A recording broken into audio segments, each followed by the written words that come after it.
Okay, I think we're ready to go, so I'd like to invite everyone to take their seat. I'd like to wish you all a very good morning. I'm Susan Johnson, the president of AFSA, and I'd like to extend a very warm AFSA welcome to you all.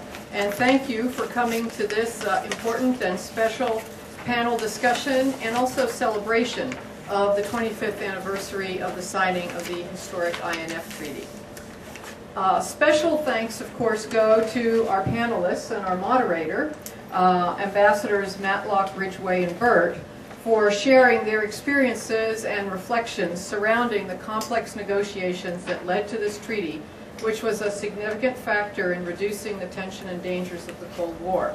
And I'm sure you know all of these three eminent folk, but I'd just like to say a quick word. Ambassador Rozanne Ridgway was Assistant Secretary of State for Europe and Canada from 1985 to 89, and in her 32-year Foreign Service career, she served as Ambassador to Finland, Ambassador to the former German Democratic Republic, Ambassador for Oceans, Fisheries Affairs, and as Counselor of the Department. And we're really delighted to have her back to talk to us or with us today. Ambassador Burt is currently now the Managing Director at McLarty Associates, where he led the firm's work in Europe and Eurasia since 2007. But prior to this, Ambassador Burt was the U.S. Ambassador to the Federal Republic of Germany from 85 to 89. And before that worked as the State Department as Assistant Secretary of State for European and Canadian Affairs from 1983 to 85. And before that was the Director of Political and Military Affairs in the Department of State. So he, along with his colleagues, has a long and eminent involvement in these issues. And finally, last but not least, Ambassador Matlock, known to many of us, is a retired Foreign Service officer, career ambassador. He's been holding a series of academic posts. I'm not going to list them all since 91, excuse me. But during his 35 years in the American Foreign Service, from 1956 to 91, he served as ambassador to the Soviet Union from 1987 to 1991, as special assistant to the President for National Security Affairs, and senior director for European and Soviet affairs on the National Security Staff from 83 to 86, and as ambassador to Czechoslovakia from 81 to 83.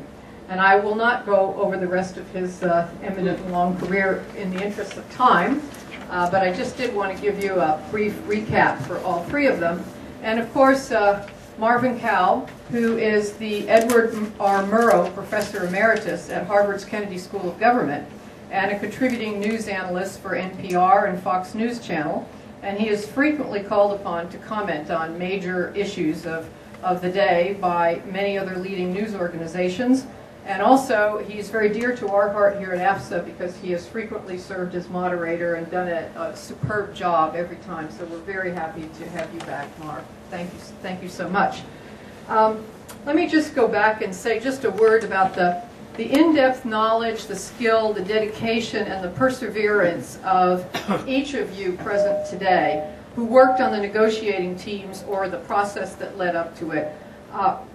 Really did not just bring this treaty to fruition, but also reflect the practice of diplomacy at its best. It required outstanding diplomacy and perspicacity to balance the risks and demands of peace in the sort of opaque security environment of the Cold War period, which perhaps most people here remember, but perhaps some do not. So before turning the program over to Marvin, though, I would just like to mention that we have a new book that's very pertinent to this subject in the ADST book series, The Reagan Gorbachev's Arms Control Breakthrough, edited by David T. Jones, and dedicated to the late Ambassador Maynard Glittman, who was the principal INF treaty negotiator and leader of our INF delegation. And copies of this book are available at the back of the room for those of you who would like to purchase one afterwards. So, without further ado, it's my pleasure to wish you all happy holidays and to turn the program over to Marvin. Marvin? Thank you very much, Susan. It is always a pleasure for me to be asked to come here to moderate a panel. My life has been absorbed with the Foreign Service for an awfully long time. though I only worked in the Foreign Service for a year and a half, in 1956-7 in Moscow, but since that time, covering all of you in different ways. But as I look at now, I see familiar faces, but I see a lot of gray hair. And that also suggests to me that most of the people in this room remember that there was a Cold War, and that there was a Soviet Union. And in 1987, the relatively new leader of the Soviet Union, Gorbachev, signed an agreement with President Reagan that we are, in effect, celebrating today, the 25th anniversary of the INF Treaty. And I learned this morning that it has a much longer name, the treaty between the USA and the USSR on the elimination of their intermediate range and shorter range missiles. And that word elimination has an awful lot of clout, because up until that point we were talking about reducing or limiting the development of nuclear weapons.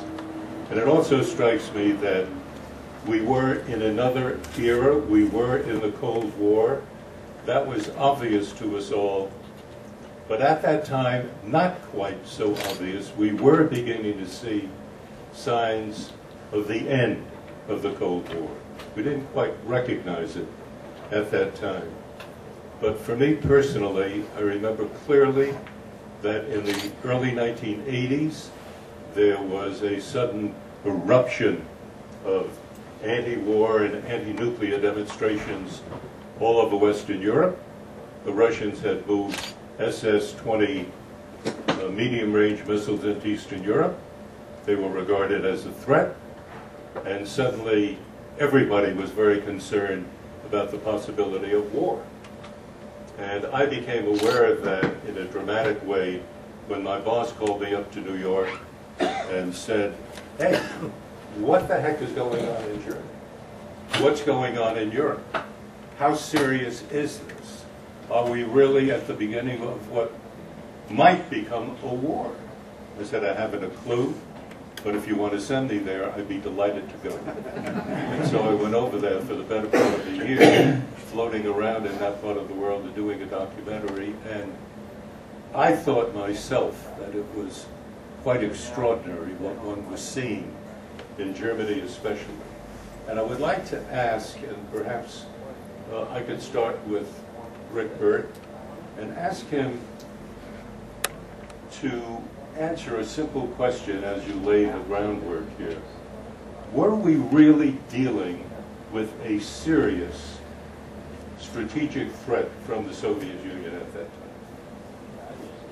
Well, that's a great question. I think if you look at the deployments that you were just talking about of the SS-20s in the Western military districts of the Soviet Union, in a broader context, in terms of a broad modernization and buildup of Russian nuclear forces, Marvin, I think it was not only viewed as a threat militarily, but it was also viewed, and the word we used to use at that time, it was also viewed as a threat, a political threat, in terms of decoupling the security of the United States from the European allies. And this decoupling concept actually originated in Europe in the 1970s. And it's interesting and important to go back and look at the origin of this whole issue back to really the German government, and Chancellor Helmut Schmidt, who in the late 70s started pointing to the Russian deployment of the SS-20s as potentially threatening the solidarity of the alliance, and the concept that sort of every piece of real estate in NATO Europe, as well as Canada and the United States, was the same, and that we needed to be able to protect and deter Russian political pressure and military force against any NATO ally. And the Carter administration, having reversed its decision on a famous neutron bomb deployment, really rattled the Europeans, but especially the Schmidt government.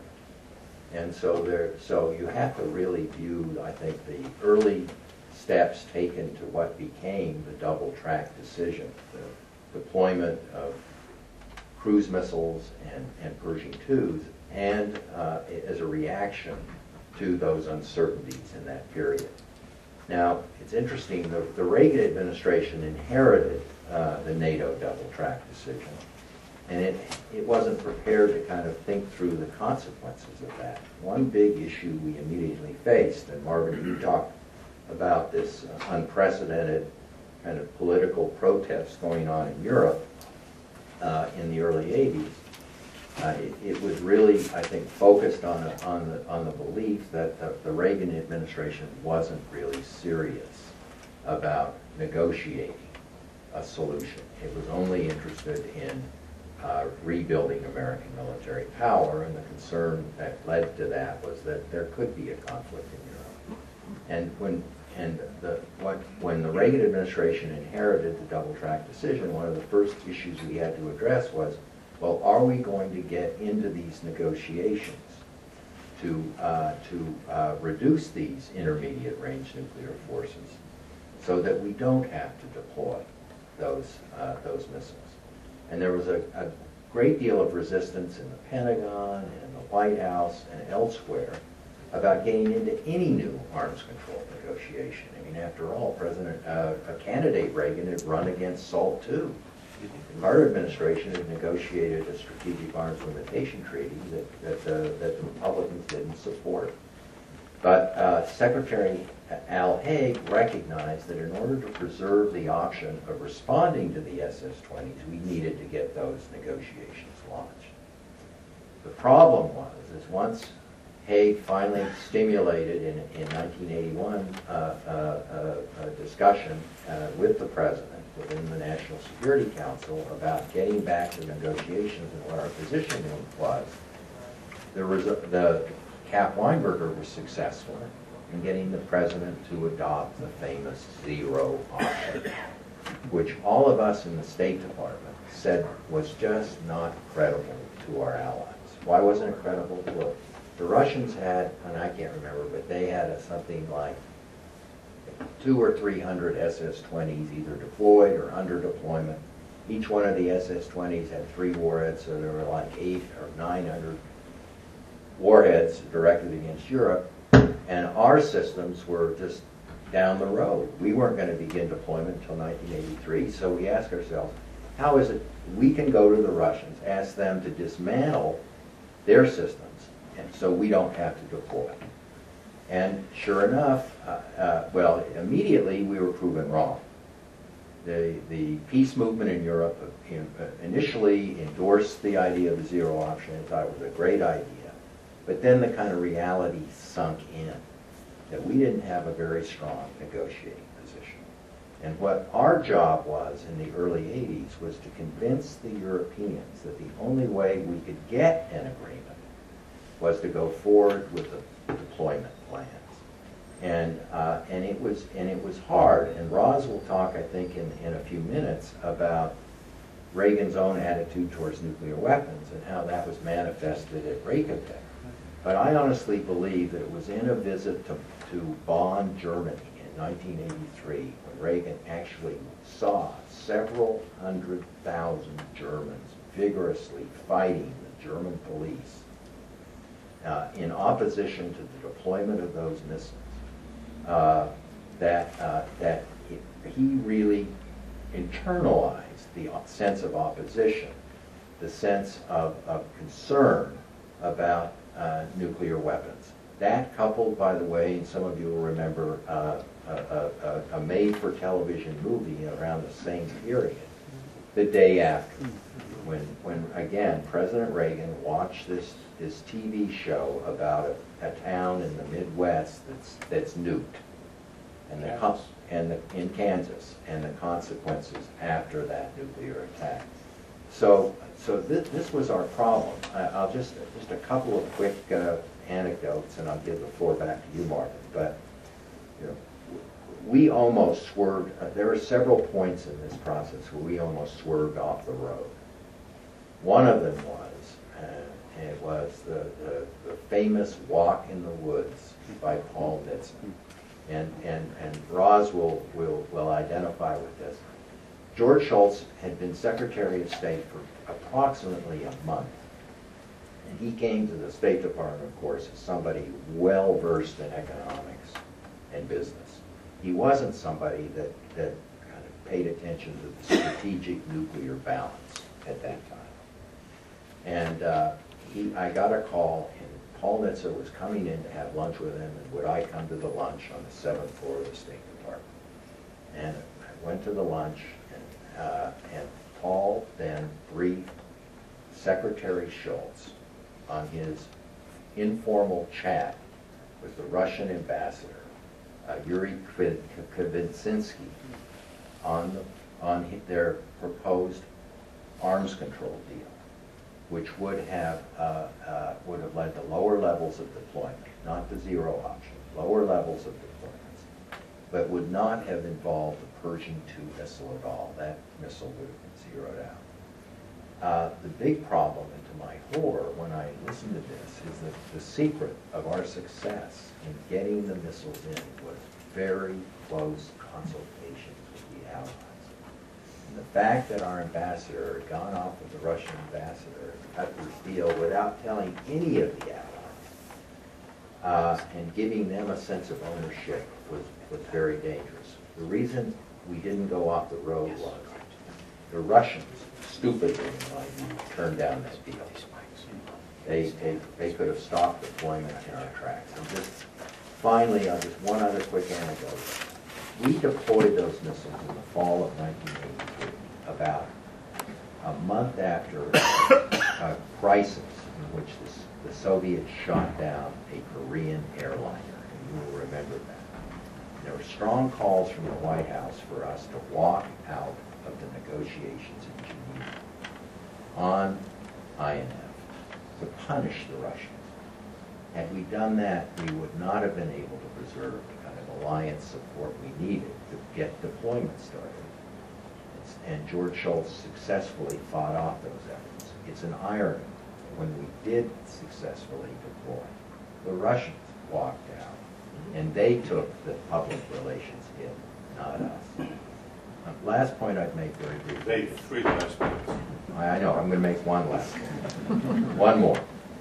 That is in 1985, after a year and a half of no progress, because that was the period pre-Gorbachev, when you had Andropov and Chernenko and basically a brain-dead Soviet leadership. George Shultz sat down with Gromyko, of course, and that was the breakthrough that really launched the INF negotiation. And nobody at that time foresaw the likelihood of the zero option. We'd already moved off of it as our NATO position. But it was really Shultz and the President who outlined a new approach to the Russians, which put arms control, and Roz again will remember this, in this broader context of economic context, human rights discussions, and regional security matters, a so-called balanced agenda that really paved the way for the progress that was made later. Rick, thank you very much. You mentioned the brain-dead Soviet leadership at that time. What we all ought to remember was that in the early 1980s, Brezhnev died, then Andropov came in and he died, Chernenko came in and he died, until finally in 1985 of the spring, there was Mikhail Gorbachev who came in and things radically turned around, and a great example of the way in which an individual can affect the flow of history. Pick it up at that point. Well, by the spring of 1985, I think, as Rick has touched upon, there were so many conflicting threads of thought and activity taking place that it's easy to set them aside, but you have to recall there was a discussion within the U.S. government as to whether to deal with the Russians at all, no matter who was in charge. There was difficulty in Europe with the peace demonstrations and governments being asked to take on the question of basing, which they had successfully done, but nevertheless were paying a political price for.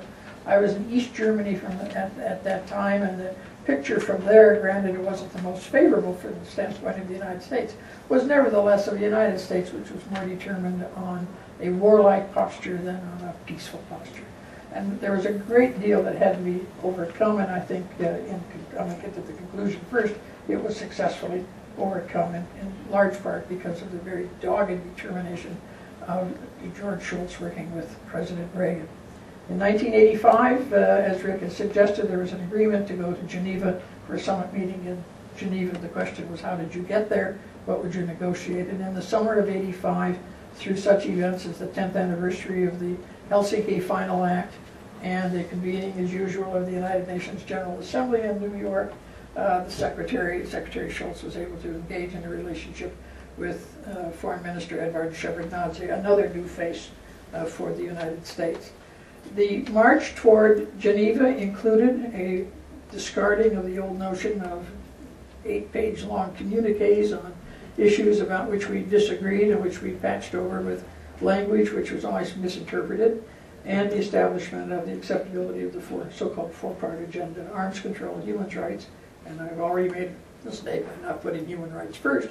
Human rights, arms control, regional issues, and bilateral issues. The essence of that, Rick has touched on, it meant that we did not trade off one U.S. interest for another U.S. interest. It was very interesting up to that point how quickly people would say, well, if the Soviet Union does something we don't like, let's make them pay with a U.S. interest instead of one of their own interests. So we got away from that with the new negotiating approach and made our way gradually to Geneva, where we arrived with some sense of things being very, very different in the Soviet Union.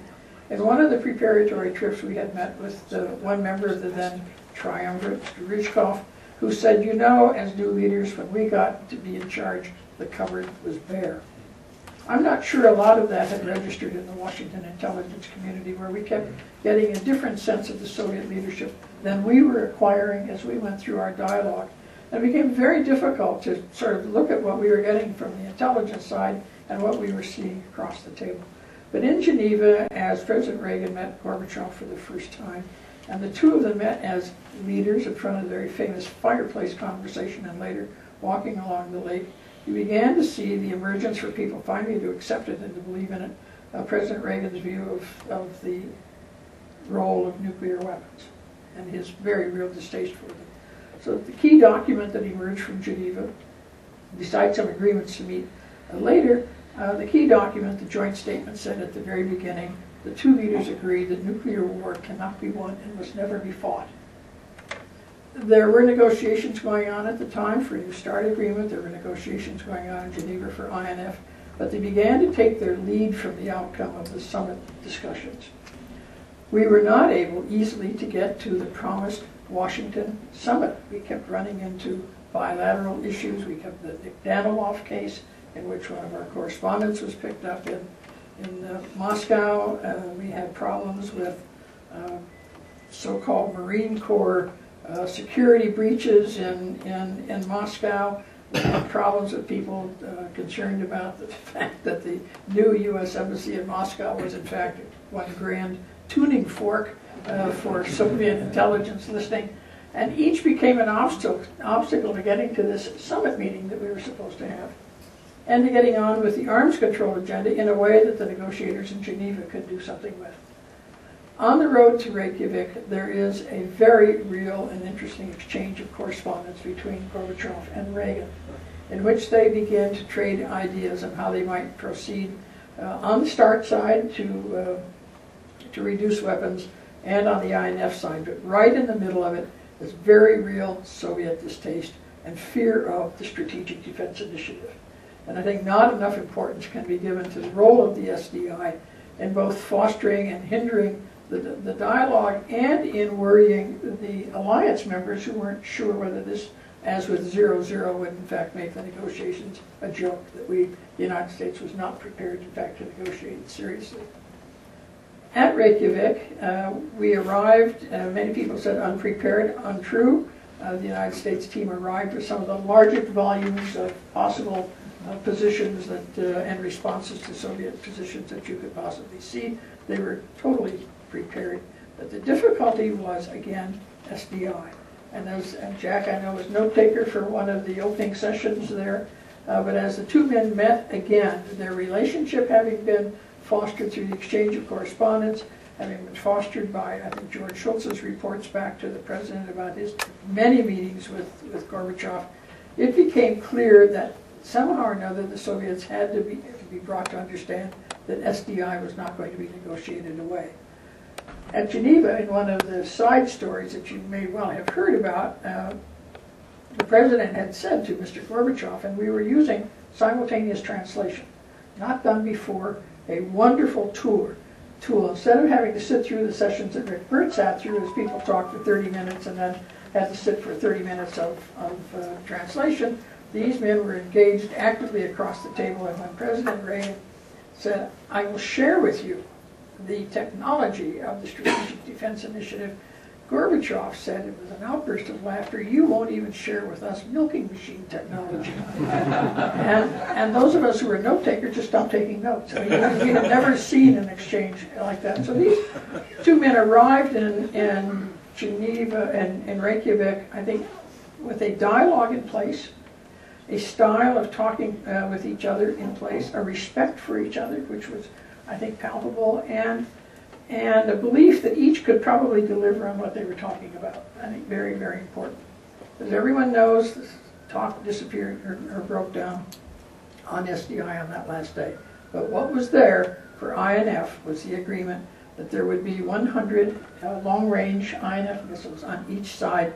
Europe would be free of such missiles. The 100 would be placed in Soviet Asia, and for the United States it looked as if our 100 missiles would be placed in Alaska. With what kind of target, it's hard to say, but nevertheless it was going to be 100, 100. And Gorbachev set off at that point around the circuit to try to use SDI as the obstacle to further progress and to somehow get us to accept a different position. Meanwhile, we had at Reykjavik on the telephone, to make sure we got to our basing countries before the press got to them, called each of the basing countries and their leadership, or whoever was available on a late Sunday night in Europe, to inform them of the outcome of the INF talks and the 100 and 100 and the global and the 0 in Europe. It was greeted with total shock. People who had fallen in love with arms control finally discovered that they were in love, in fact, with missiles. And the word decoupling began to appear on the U.S. side, as Rick said, and on the television in the United States. Leader after leader after leader, general after general, former Secretary of State after former Secretary of State went on television to talk about the dangerous decoupling of the United States from Europe as a result of this prospective INF decision. It was very clear that the President had in mind what he was doing, knew what he was doing, and George Shultz and he worked very closely on this. Gorbachev failed in his effort to say SDI was the reason there could not be more agreement, and called us, approached the United States in the spring of 1987 to say it has to be a global 0. Nothing else seems to work. And with respect to short-range missiles, which had been not really been part of the discussion, we had none, they had some, they would agree to 0 on short-range missiles. It's an incredible sort of announcement from the Soviet side, very carefully passed along, that produced a 0-0 prospect in the spring of 1987. Russ, thank you very much. Wonderful presentation. And Jack Matlock, were you in Moscow during this whole time? Which one, you mean? This period from 85 to 87? No, I was in Washington. In Washington. And in Reykjavik and in Geneva. At the and working very much on the Reagan staff. Yes, and trying to figure out what the Russians were up to. Yeah. From your point of view as a Russian expert, what was going on in the Russian mind as all of this was taking place? What was the importance of the emergence of Gorbachev as the leader of the Soviet Union? Well, there are a number of very important questions out there. I think we understand, in retrospect, as usual, much better than we understood at the time. One of the misperceptions, I believe, that we had was that the deployment of the SS-20s had been calculated in advance to be a threat to Europe and to decouple the alliance. Now, as we look back now, we find that they had not staffed this whatsoever. It was largely a matter of inertia of the military-industrial complex. They would build them because they could. And the foreign ministry was not even consulted before their decision to deploy the SS-20. We now know that at least there was a minority of opinion in the foreign ministry after the deployment that this was a strategic error because it would be seen as a threat to Western Europe and that it would bring a reaction from the United States that would be threatening. Now, as we look back, one could argue from the Soviet point of view that if they had these INF missiles and we had no comparable missiles stationed in Europe, this would be a military advantage. However, once the United States stationed INF missiles in Europe, suddenly they are better off with zero than they are with American missiles in Europe. Why? Because if we had used them in retaliation to some other thing, we could hit the Soviet Union by missiles that did not originate on the American homeland. Now, would they then risk virtual annihilation by attacking the U.S.? No. And you see, that was the reverse of what we would have faced if they had used the INF missiles to attack our allies in Europe. We would be faced, without the INF in Europe, to using our intercontinental and, in effect, committing suicide. Everything was reversed by the deployments. And I think that what Rick has said about the deployments is absolutely right. We had to deploy in order to show the Soviets that their real interest is zero. Now, of course, in Reykjavik, we were very close to agreeing, and we would have agreed if Gorbachev hadn't put conditions, on 100 outside Europe. Whether we ever would really have deployed 100 in Alaska, I doubt. We would have had the right to. But the problem from the Russian point of view was that Gorbachev also wanted to improve relations with China and Japan. And with 100 INF missiles directed at them, how was he going to do that? It was really not in their interest to have 100 missiles out of Europe. And it was really in their interest. Now, we now have access, or have for some years, to records of the Politburo discussions. And let me go back to a couple of words about President Reagan. Before he first met Gorbachev, he wrote out on a yellow pad several pages, without any prompting from anybody, what he wanted to achieve at Geneva in his first meeting.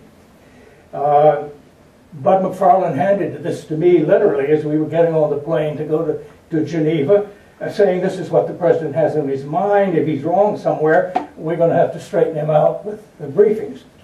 Actually, it was a very, very perceptive paper. And among other things, he pointed out that our biggest problems, one of these was the lack of trust.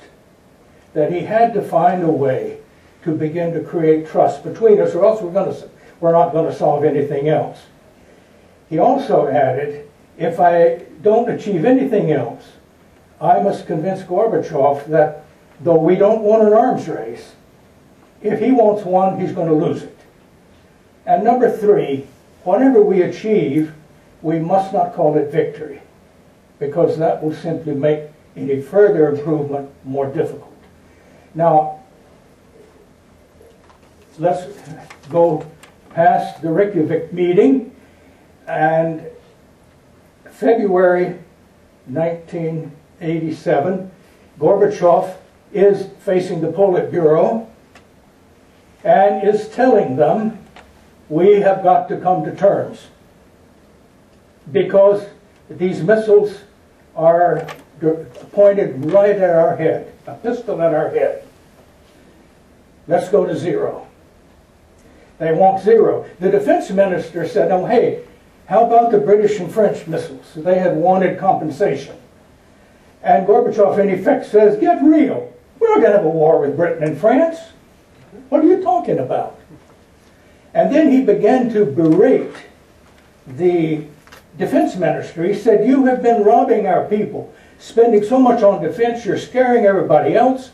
That is giving them an excuse for an arms race. And I'll tell you, comrades, if we let them get by with forcing us into an arms race, we're going to lose it. Exactly what President Reagan was trying to do tactically. And I would say that, you know, people at the time, I know some of Marvin's colleagues would say, well, Reagan really didn't pay that much attention to details. You know, his eyes would glaze over if you got into throw weight and numbers of missiles and warheads and stuff.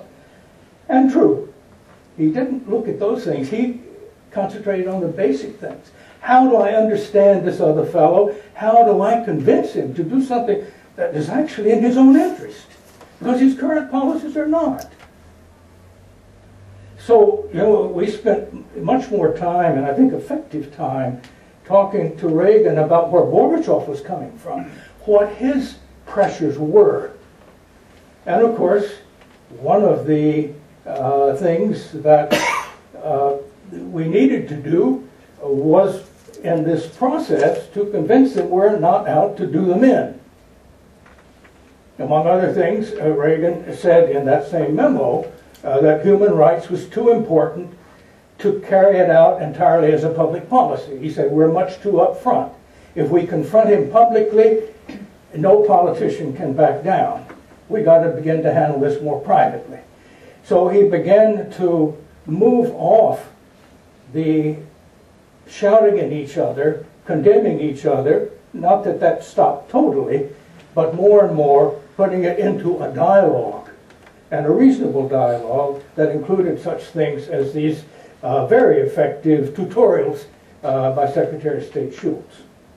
In any event, the INF Treaty was a victory for both sides by the time we made it, and I think it is a model in looking at these sorts of issues in the future. I would qualify that by saying I think every issue, every country has unique aspects. You can't say simply because something worked in one situation, it's going to work in another. However, the idea that you have to get some understanding of a strategic relationship which is not threatening in order to solve these problems of arms reduction, I think is very true. It was not a matter, as many people seem to think, of just getting the right formula, such as walk in the woods or whatnot. It was rather a matter of going back to basics and why are we doing this? And wouldn't we both be better off if we do something else? That's what we finally got across with INF and subsequently on a lot of other subjects. Jack, thank you very much. The three of you have presented marvelous insights into what it is that was going on at that time, building up to the INF Treaty, and you have spent, all three of you, a good bit of time talking about two personalities. And we were dealing with two systems where the analysis often was that the system is what governed the direction of policy. It was not the individual. And yet you have spent a great deal of time talking about two people, Reagan and Gorbachev. Could we have had an INF Treaty at the end of the day if there were no Gorbachev and no Reagan? I think not. Well, I think there were actually, and I want to go back, and maybe it's my EUR experience, I think there were three participants in a sense. There was Reagan, Gorbachev, but there was also the Allies. That was a really critical aspect of this. Without somebody who was prepared to tough out the deployment piece of this, and here I agree with Jack, without demonstrating the credibility of both the U.S. administration but also the alliance as a whole, you couldn't have gotten the treaty in my judgment. And I think we underestimate the political defeat the Russians experienced with the successful deployment. They saw this as an opportunity to divide the alliance. They threatened in the early 80s, and Jack, you'll remember this, an ice age if NATO went forward with deployments. And so I think the fact, you know, that you had the credibility of deployment, also you had this unique guy, Gorbachev. I'm not a Sovietologist, but when you think about leadership before Gorbachev, but also after, to some degree, certainly if you look at today's leadership and the direction that President Putin is moving, he certainly would have been, he wouldn't have been, I think, willing like Gorbachev was to really take the risks that Gorbachev took. And then finally, and I think this is a critical point, and I know you want to maybe talk about Iran in a few minutes, and whether there's a case study here. I'm not sure that the U.S. system, even with Ronald Reagan, would have been willing to engage in this kind of diplomacy without the, let me call it the impact of the Allies on our system, because they had to take the missiles.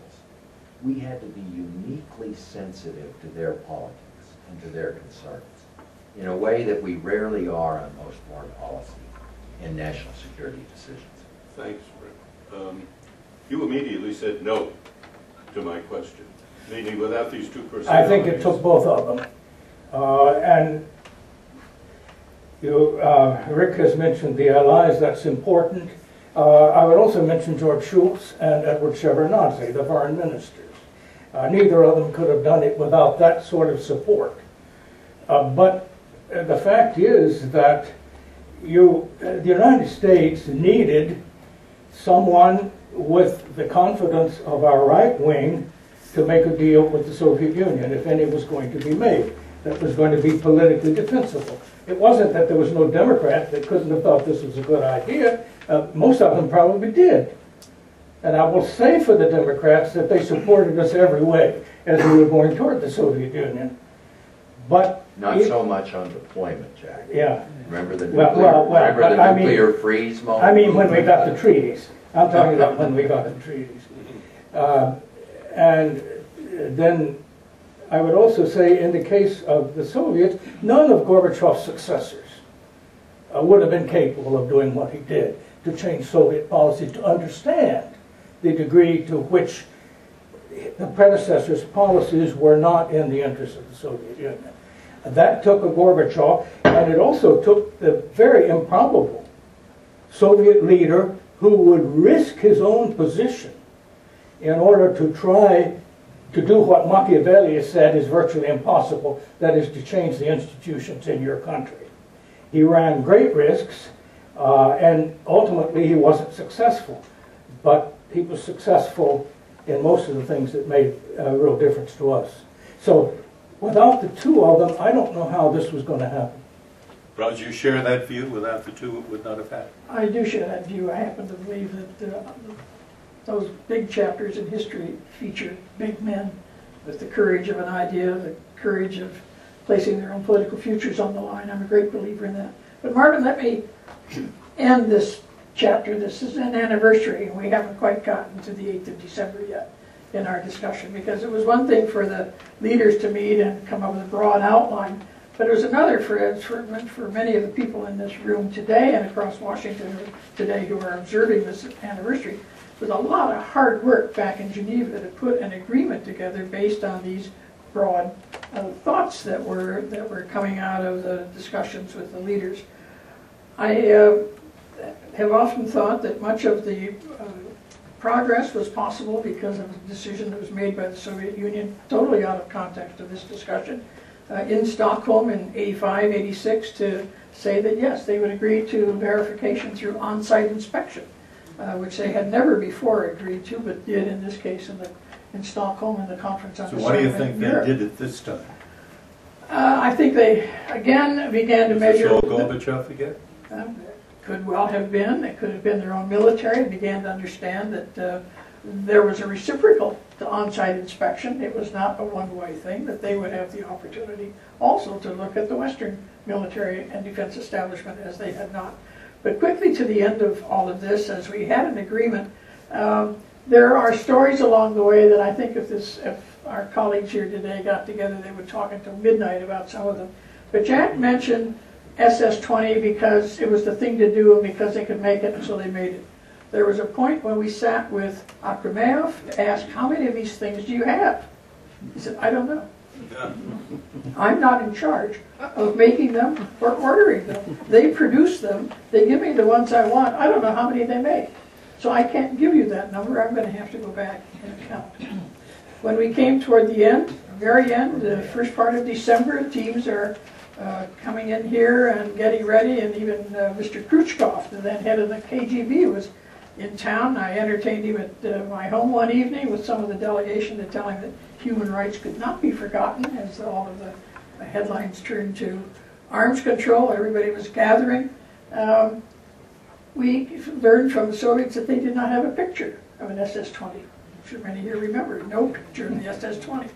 So finally they gave us a picture, and it was of a canister. What can we do with a picture of a canister? They said, well, the missile's inside. You sort of have to guess. Well, we said, that won't do. We need a picture of the SS-20. And so the next morning, by this time we're looking at the 5th of December, the 6th of December, the next morning we got a picture of the SS-20. And finally, an old Soviet game that I was sure we had left behind in Geneva, 1985, when they said at that time, we cannot proceed with this joint statement because your negotiators in Moscow on the civil aviation agreement are giving us a hard time, so until you agree on a new civil aviation agreement in Moscow, we won't proceed here in Geneva. And we said, folks, fellas, we don't play that game anymore. We will not negotiate on that basis. We're leaving. We'll be back when you decide to negotiate seriously on the task in front of us. And of course, there was this famous exchange between Schultz and Shevardnadze and Gorbachev, and they came back and we had this. This is my way of saying the very last item that they then marched in with was the U.S. inspectors could only enter the German Democratic Republic through Berlin, the capital of the German Democratic Republic. And we had spent 40 years saying that Berlin was not the capital of the German Democratic Republic, and we weren't about to yield on that in the last minute.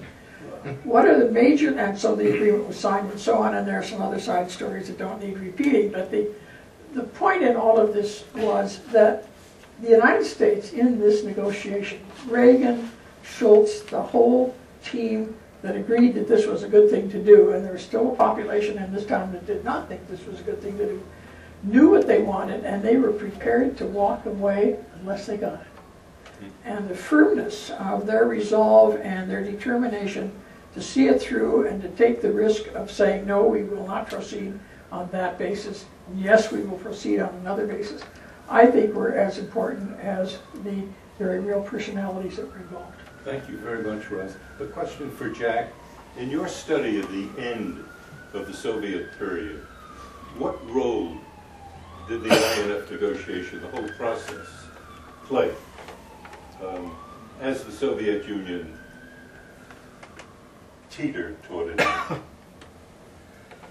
I'm not sure it had that much direct effect. I would say that ending the arms race, because this was the beginning of ending the arms race. You know, it really took the START Treaty and a series of others to do so, and it took the liberation of Eastern Europe, which went as a separate process.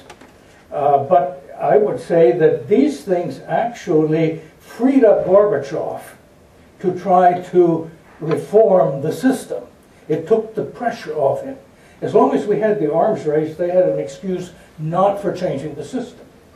But once you end the Cold War, not just the arms race, and Gorbachev ended up ideologically December 7, 1988. Today is also an anniversary of that. Exactly a year after he signed the INF Treaty, what he ended in that speech, aside from announcing unilateral reductions in their military, was he discarded the class struggle as the rationale for Soviet foreign policy. Now that was the rationale that had also kept the Communist Party as the dictatorship in the country. So the end of the Cold War permitted the reforms that Gorbachev started, and these reforms, when they got out of hand, brought the end of the Soviet Union. They got out of hand, got out of control, and the end of the Soviet Union, in my opinion, was caused almost entirely by internal forces, and these were unleashed by the end of the Cold War, beginning with the INF Treaty. Rod, do you share that view? I do, and we have two words that we haven't used all throughout this that were so popular at the time with respect to understanding what Gorbachev was trying to do. Perestroika and glasnost. And he was running he was attempting the change in the Soviet Union internally, even as he was engaged with us. And talking about forces out of control, that's a lot to have going on at the same time, and it's in many respects a wonder he held on to it for as long as he did. Rick, your take, you mentioned earlier on that the Russians made a fundamental mistake when they moved the SS-20s in. Were there any fundamental mistakes that the U.S. might have made? You know, I think on the management of this issue, like I said, we almost ran it into a couple of ditches here. Swerve off.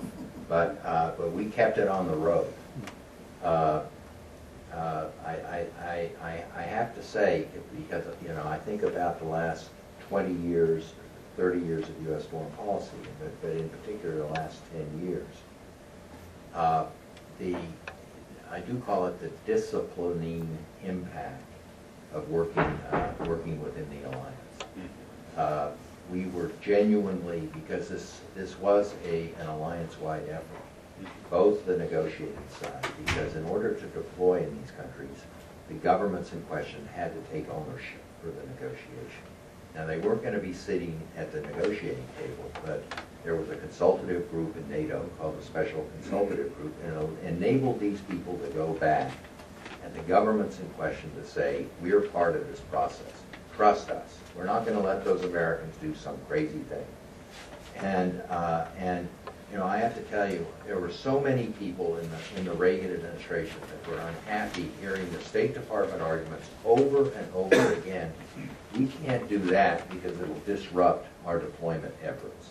So if somebody had some wacky new neutron bomb they wanted to deploy or something like this, we could go to the president and tell him this is going to make INF deployment and our arms control efforts that much more difficult.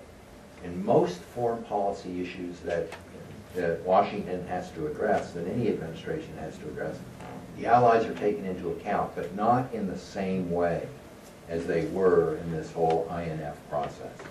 You know, I'd like to, go ahead, Rose, please. Well, before you go, if you all have some questions, this is your moment in the sun. Just raise your hand and I'll try to recognize you. Go ahead. Rick used the phrase, take into account, and for many people who have dealt with the United States, they understand that's just a subtle brush off. In the case of the Allies, it was not. These were very strong leaders in Thatcher and Genscher, and they insisted on their views not only being taken into account, but being made a part of what we were doing.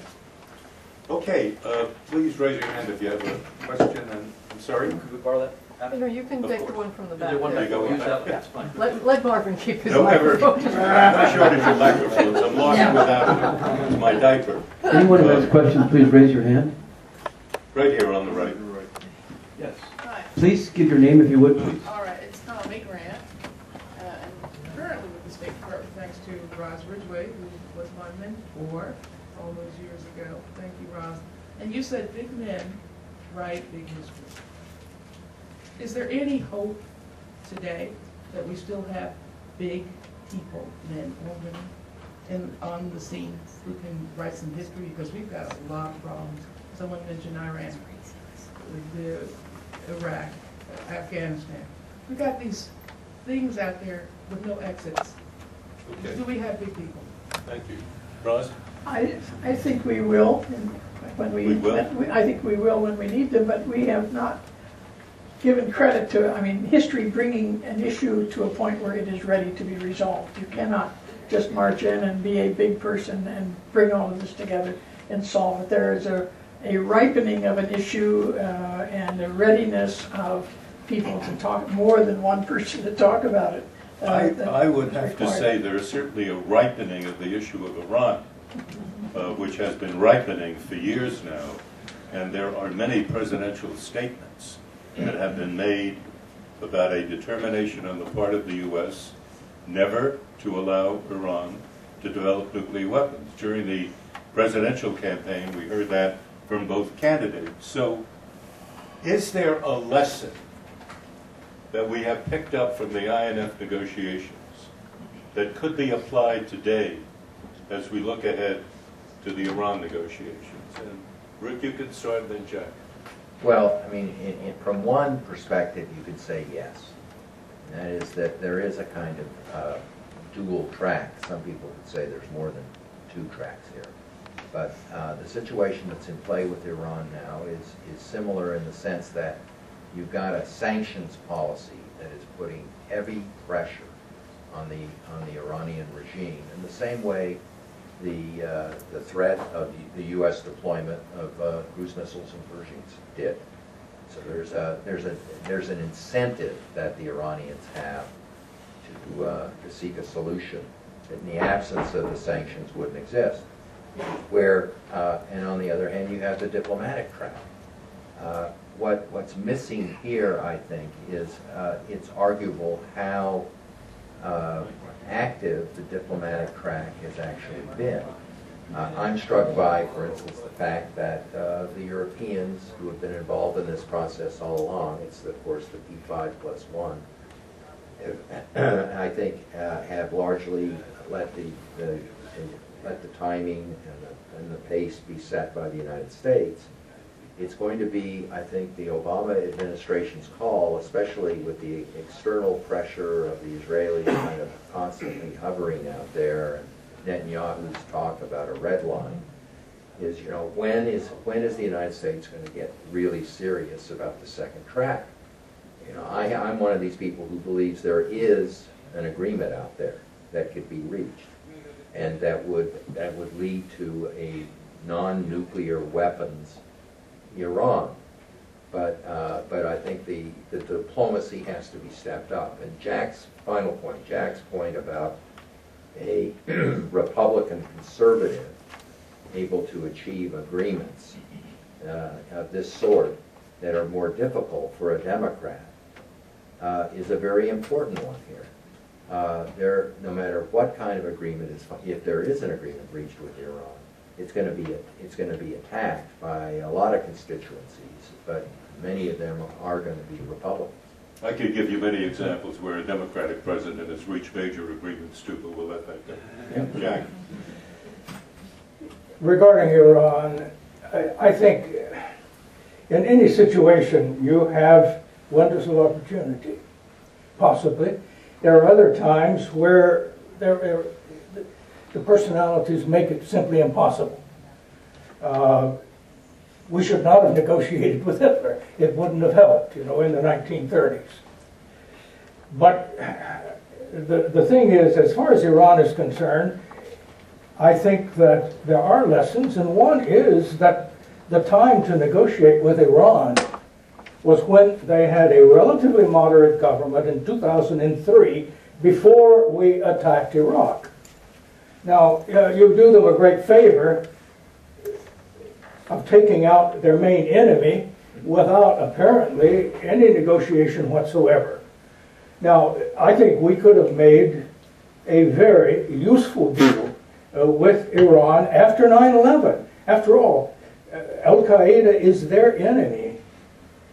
Iraq was their enemy. We had a lot of things in common then. So the time was 2003. Now with Ahmadinejad there, with all of the things, the history, I don't think that it is going to be that easy, particularly to do public negotiations, given the political stance that both have made.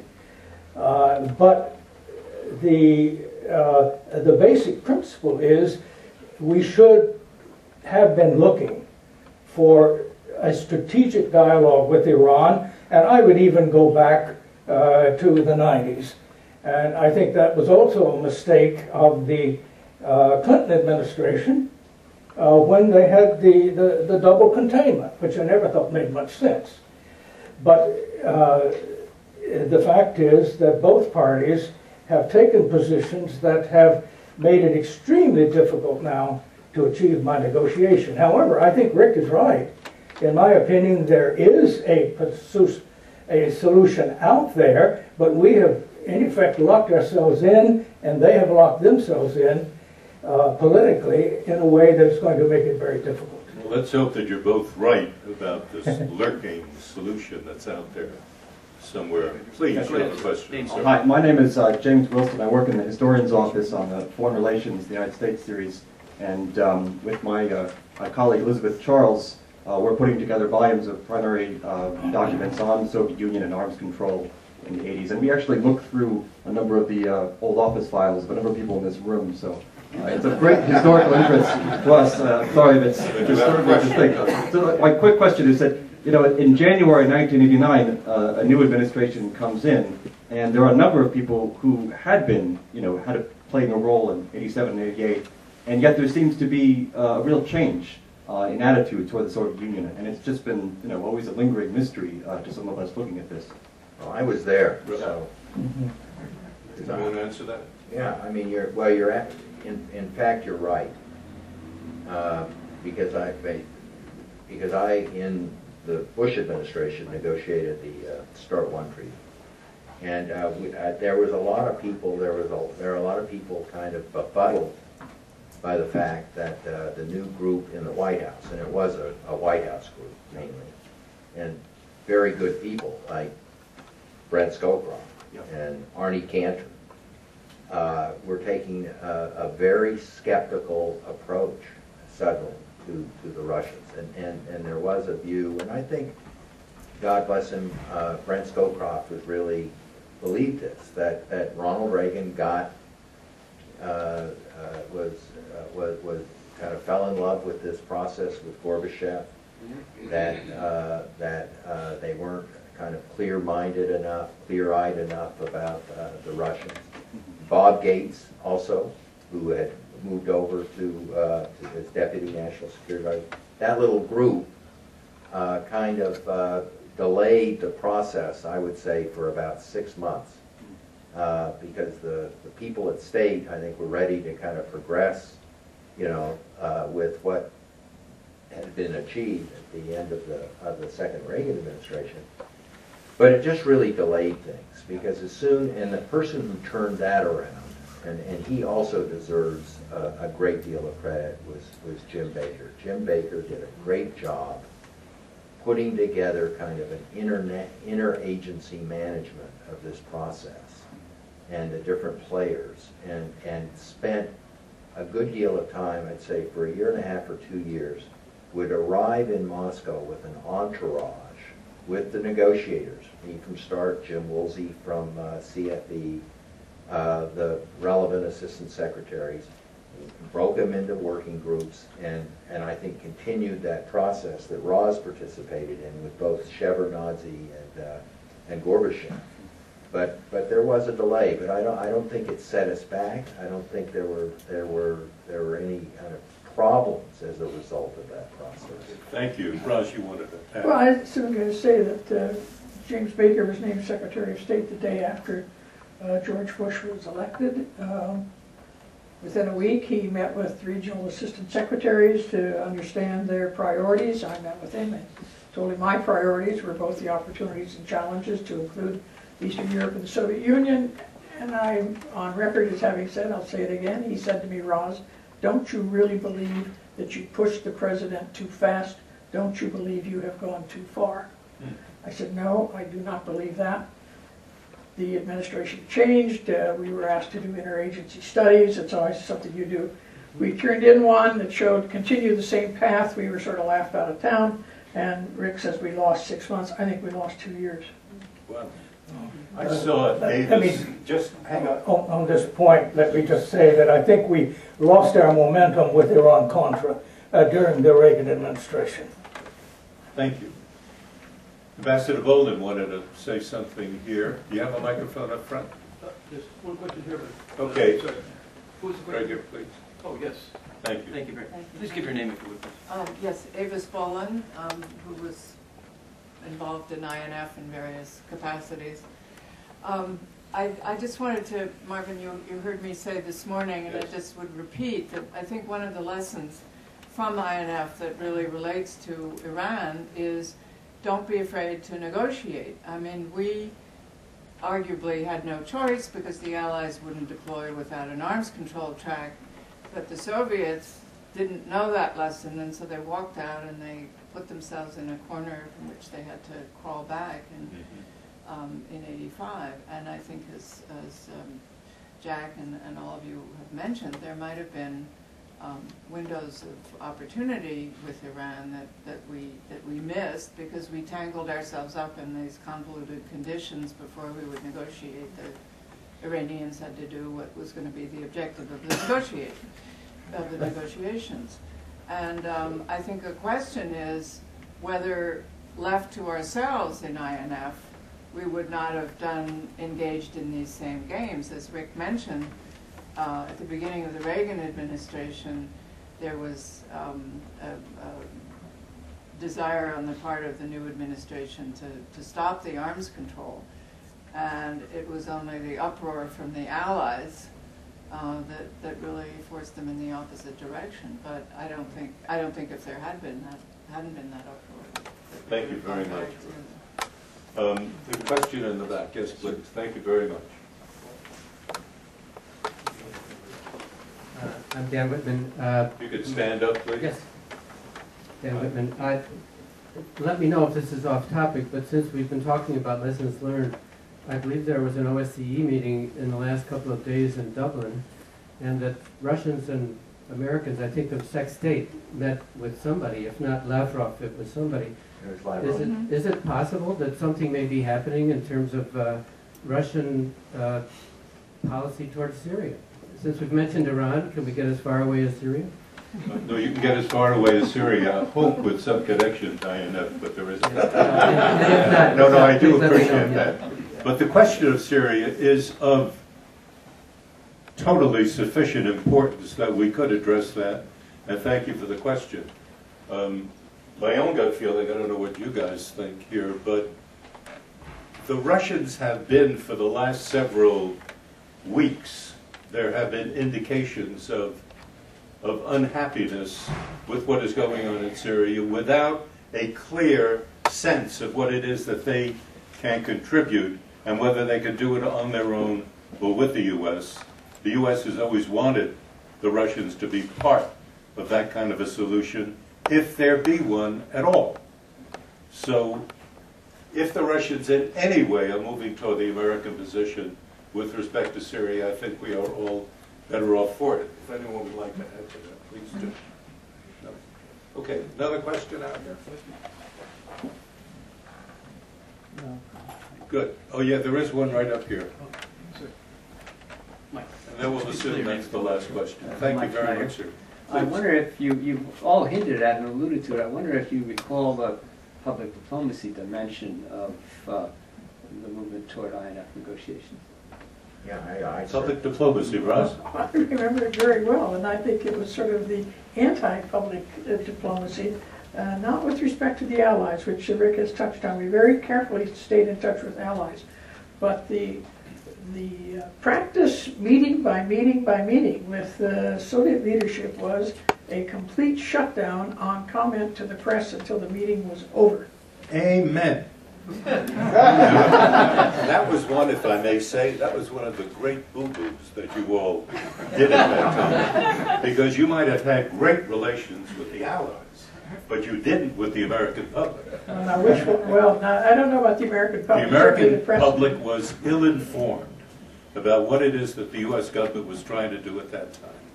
There was a huge uproar, and if you listen very carefully, there was a sense that I had anyway that the government did not know exactly what it wanted to do. It was confused and without a clear sense of direction. But maybe you all had a clear sense of direction, but We you just had a clear tell us. sense, and we told you, you just didn't believe us. You know, at Geneva, I sat down with a group of anchors. You were not one of them, and one of them asked, we didn't know this was coming, and I said, the president made a speech, January 16, 1984. This was more than a year and a half before. And most of your people said he was playing politics. He set forth in that speech what he wanted to do. And I think we were very open. It was simply that the press was extraordinarily, I would say, skeptical that the president knew what he was doing. Now, there's another side to public diplomacy, and that's how about the Soviet Union? Roz has mentioned a very important agreement at Geneva that a nuclear war cannot be won and must not be fought. There was also an extremely important agreement to expand exchanges of all sorts. We had an exchange agreement from the Nixon administration, which had lapsed during the Carter administration because of the invasion of Afghanistan. Why we should cut off our exchanges over that, I never understood. We got it restored, much expanded, and the question then was, will Gorbachev allow this to happen? He did, and gradually, with the policy of glasnost, he began to open up the press. He brought in new editors to most of the publications. They started having Westerners, including by 1987, the American ambassador, very frequently on their national television. So we began to communicate directly with the Soviet people, both our media, private media, but also our officials, much more so, and I think this played a very important role in easing the tensions, because when you have Westerners discussing sympathetically their problems, often in their own language, this was conveying the opposite image of the one of hostility. And I think this played an important role in the American public, in the Soviet public, in supporting what Gorbachev was trying to do. Thank you, sir. What I would like to ask our panel is simply to take a minute each and give me your sense of the lessons learned from the entire INF experience and how they might apply to today, or some lesson that is learned, perhaps just professionally. And I'm going to start by asking myself this question. How could the anchors in 1985 have been so foolish as to believe that a president at the beginning of a presidential campaign, making a foreign policy speech that was almost totally different in tone toward the Soviet Union than the tone he took in the first 3 years, not to have in mind that politics might have something to do with it. But heavens, the media is so skeptical. It's awful. So, let's start with Rose. A minute. The minute on the meaning and the impact of INF, lessons That's from. right, the lesson learned.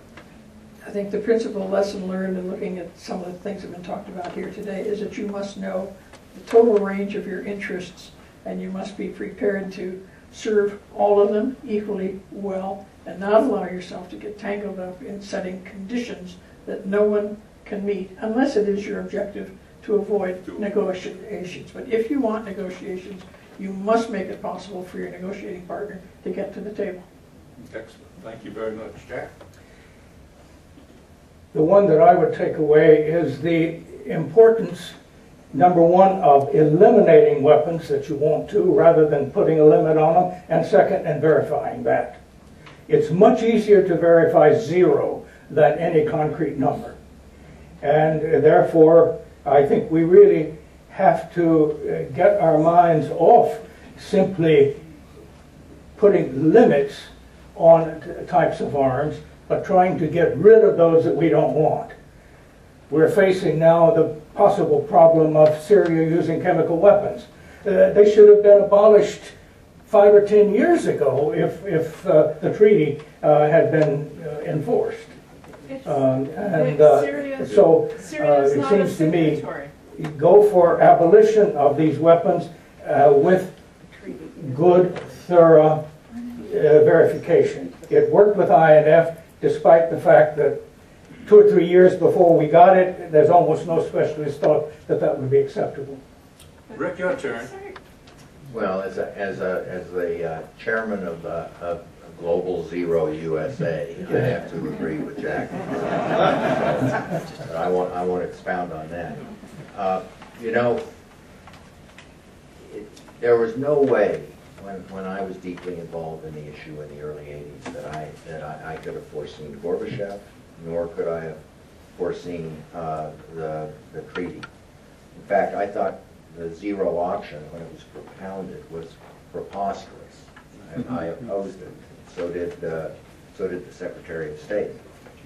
We viewed this, and I guess this is the lesson, we viewed this as largely a challenge and an opportunity to strengthen the alliance. We saw ourselves under threat. The double-track decision and the deployment of the missiles was part of a broader political military exercise to strengthen the alliance so that we could deal with whatever the next challenge we would face from the Soviet Union.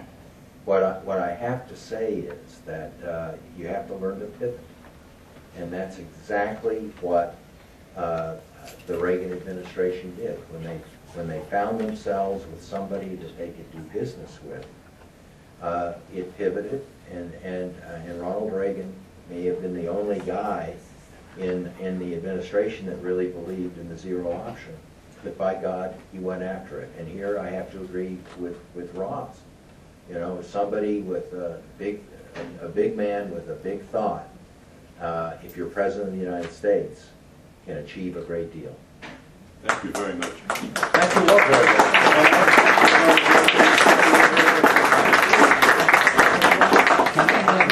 Your statement, put it in